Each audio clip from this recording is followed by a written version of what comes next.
కేంద్ర మంత్రి బండి సంజయ్ కుమారుడు బండి భగీరథ్ పై నమోదైన పోక్సో కేసులో ముందస్తు బెయిల్ మంజూరు చేయాలని కోరుతూ హైకోర్టును ఆశ్రయించారు. ఈ పిటిషన్పై ఇవాళ హైకోర్టు విచారణ చేపట్టనుంది. పోలీసులు అరెస్టు చేసే అవకాశం ఉన్నందున భగీరథ్ హైకోర్టులో అత్యవసర పిటిషన్ దాఖలు చేశారు. తనపై వచ్చిన ఆరోపణల్లో నిజం లేదని, రాజకీయ కక్ష సాధింపులో భాగంగానే ఈ కేసు పెట్టారని పిటిషన్లో తెలిపినట్టు సమాచారం.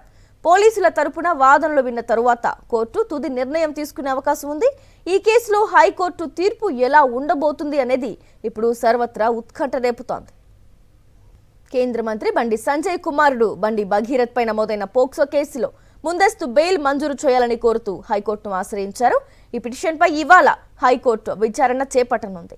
పోలీసులు అరెస్టు చేసే అవకాశం ఉన్నందున భగీరథ్ హైకోర్టులో అత్యవసర పిటిషన్ దాఖలు చేశారు.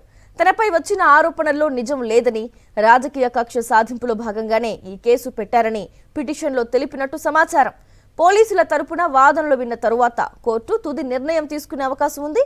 ఈ కేసులో హైకోర్టు తీర్పు ఎలా ఉండబోతుంది అనేది ఇప్పుడు సర్వత్రా ఉత్కంఠ రేపుతోంది.